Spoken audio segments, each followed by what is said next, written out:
Chaque avancée scientifique raconte une nouvelle histoire. Et ce sont ces histoires, piquantes ou vertigineuses, que nous aimons raconter dans les pages d'Epsilon, le nouveau magazine d'actualité scientifique. Chaque semaine, je vous embarque dans l'enquête d'un journaliste de la rédaction. Je suis Valérie Greffose et vous écoutez le podcast d'Epsilon.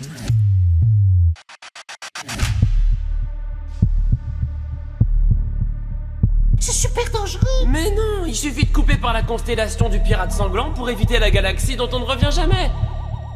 À moins que ce soit le contraire.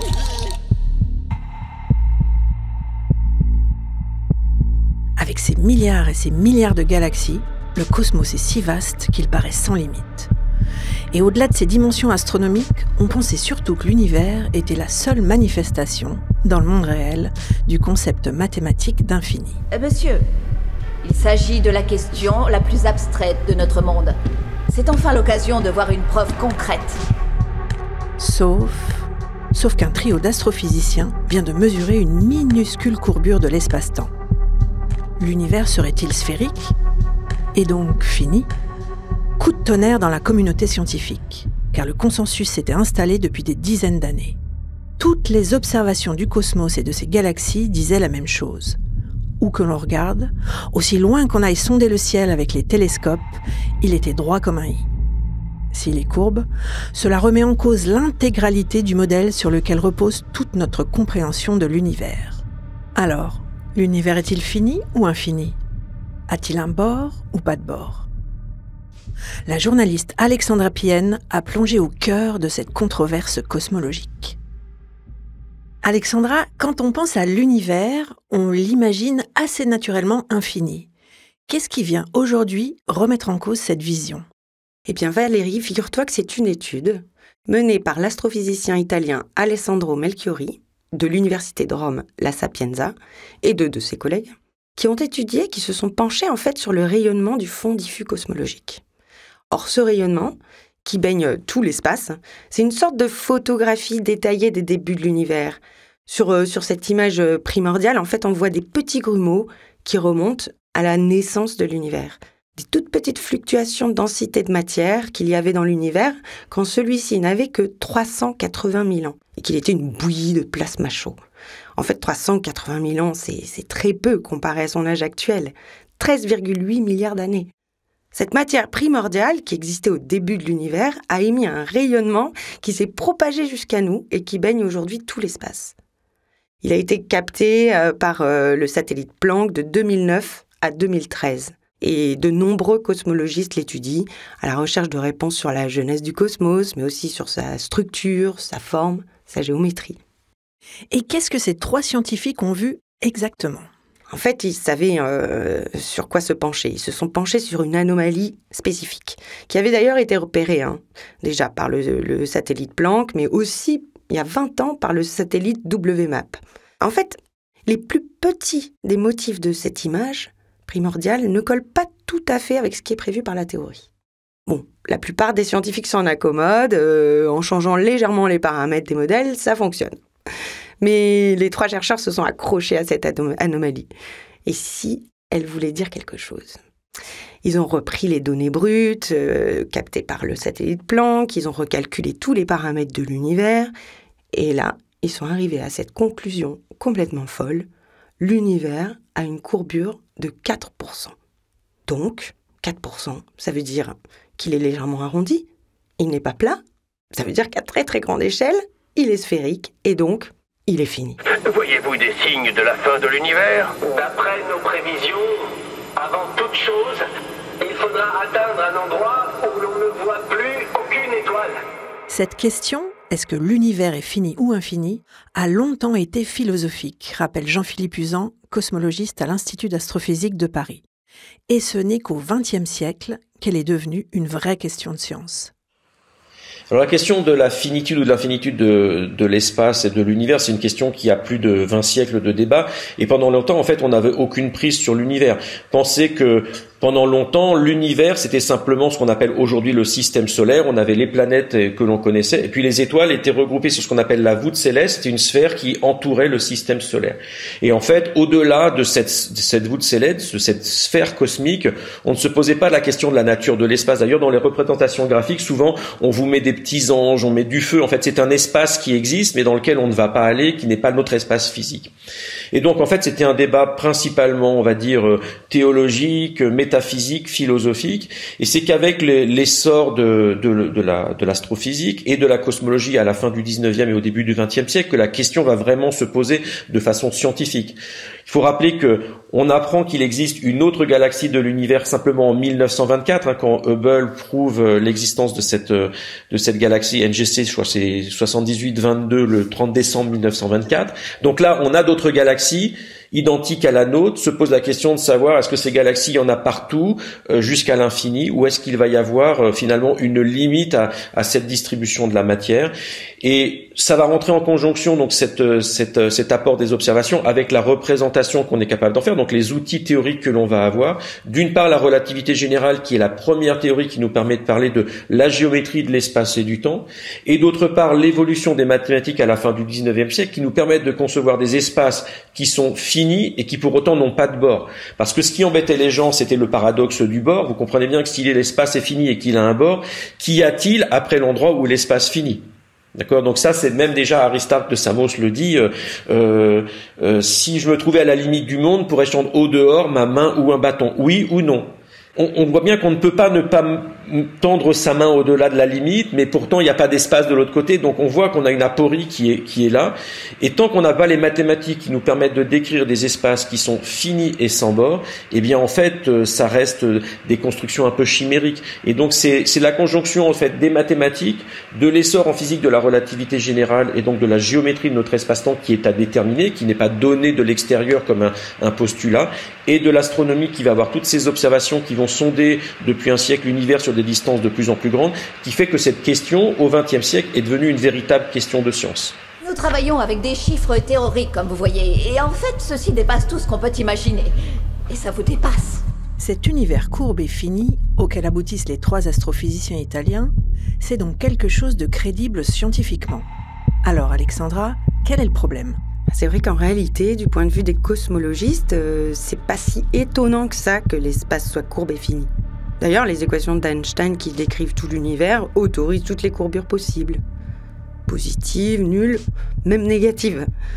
Et Einstein lui-même a été un temps partisan d'un univers sphérique. Mais le problème, c'est que toutes les observations des étoiles et des galaxies disent le contraire. Le cosmos à grande échelle a une courbure nulle. Et là, c'est la mesure des angles entre les astres très éloignés qui parle. Pris par 3, de manière à former un gigantesque triangle, ces angles atteignent bien des sommes de 180 degrés. Comme si on les avait tracés sur une feuille de papier bien plate. Si la courbure était positive, tout simplement, la somme des angles ferait plus de 180 degrés. Alors, c'est vrai qu'on peut se dire que ce qu'on voit de l'univers n'en est qu'une partie infime, car nos observations sont limitées par la vitesse de la lumière et par l'expansion de l'univers. En un point donné, nous ne pouvons voir au-delà de 80 milliards d'années-lumière. Du coup, peut-être que nous ne voyons juste pas assez d'univers pour en distinguer sa courbure. Mais il y a un autre problème, c'est que cette courbure de 4%, elle contredit le modèle standard, et donc la théorie sur laquelle se fonde toute la description de notre univers. Dans ce modèle standard, qui décrit la dynamique de l'univers depuis le Big Bang, il y a donc 13,8 milliards d'années, l'univers doit être plat. Or, s'il ne l'est pas, il faut tout revoir. Refaire tous les calculs, toutes les simulations de formation des galaxies, par exemple, qui deviennent, du coup, complètement fausses. Et si c'était justement ce fameux modèle standard qui clochait ? Bien, figure-toi que oui, Valérie, c'est une possibilité. D'ailleurs, pour rien te cacher, il y a déjà plusieurs choses qui clochent pas mal avec le modèle standard. D'abord, il n'explique pas pourquoi l'expansion de l'univers semble accélérée, comme les astrophysiciens le mesurent pourtant depuis près de 25 ans. Pour tenter d'expliquer ce problème, ils ont inventé une énergie mystérieuse qu'ils ont appelée énergie noire, mais dont on n'a toujours pas trouvé la moindre trace. Et puis, il y a aussi un problème du côté de la vitesse d'expansion de l'univers, ce que les cosmologistes appellent la constante de Hubble. C'est la vitesse à laquelle les galaxies s'éloignent les unes des autres du fait de cette expansion. Eh bien, figure-toi que les astrophysiciens n'obtiennent pas la même valeur en fonction de la méthode de calcul qu'ils utilisent. C'est une hérésie en science, hein. Bon, ceux qui calculent la valeur de cette constante à partir de Planck, et donc de cette fameuse image de l'univers primordial, trouvent une valeur qui n'a rien à voir avec ceux qui calculent cette constante à partir de l'observation des étoiles, des supernovae. Et figure-toi que les résultats obtenus par les 3 astrophysiciens italiens ajoutent encore de l'huile sur le feu, car eux aussi ont recalculé cette constante de Hubble dans le cadre de leur univers fini, et ils obtiennent encore une autre valeur. L'univers est plus restreint que nous le pensions au départ. Je m'imaginais qu'il s'incurvait comme un pavillon de trompette, ou qu'il se répandait en particules comme de l'eau qui sort d'un arrosoir. Finalement, Alexandra, l'univers pourrait donc très bien être fini, quitte à modifier un petit peu le modèle standard. Et oui. D'ailleurs, certains cosmologistes, comme Jean-Pierre Luminet au laboratoire d'astrophysique de Marseille, ont même dit que la notion d'infini était exclue de la physique, que c'était une simple notion mathématique, une fiction de l'esprit nécessaire à la pensée, au calcul, mais que tout système physique est censé être fini. Et puis d'autres, comme Quentin Vigneron de l'Institut d'astronomie de Toruń en Pologne, estiment que par simplicité, les scientifiques considèrent que l'univers est infini. Mais qu'il y a une part de fainéantise là-dedans. En fait, la question de la géométrie de l'espace est loin d'être réglée. La recherche est un travail de longue haleine. Un chercheur qui s'écrit « Eureka » dans sa baignoire, ça ne se produit plus jamais aujourd'hui. Est-ce qu'il y a un moyen pour qu'un jour, on connaisse de manière certaine la courbure, la forme, la finitude ou l'infinitude de l'univers ?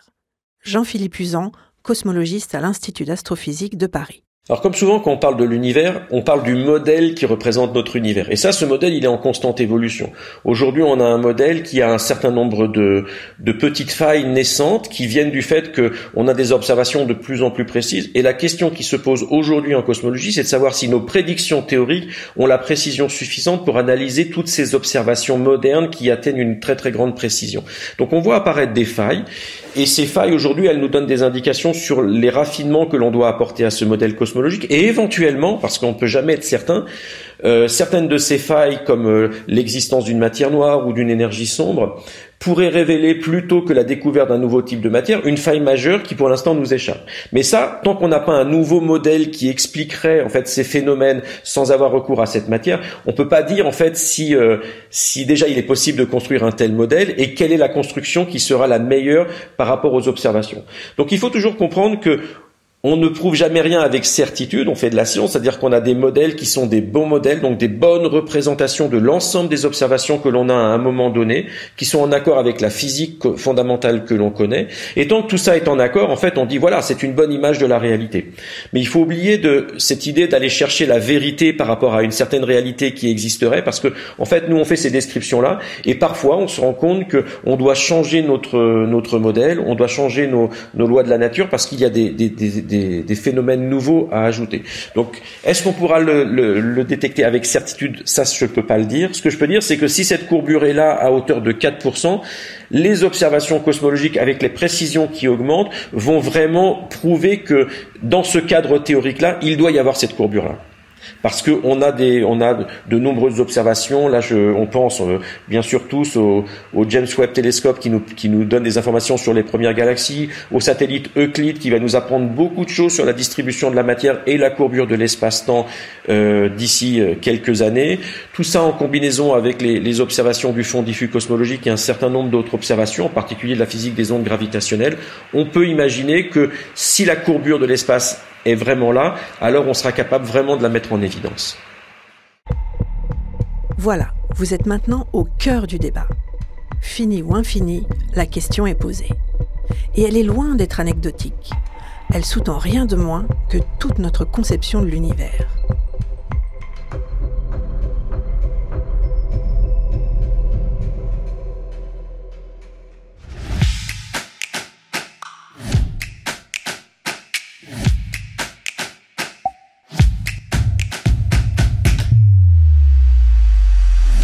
Vous venez d'écouter Histoire de science. Pour aller plus loin, vous pouvez lire l'article dont est tiré cet épisode et bien d'autres encore dans Epsilon, le nouveau magazine d'actualité scientifique.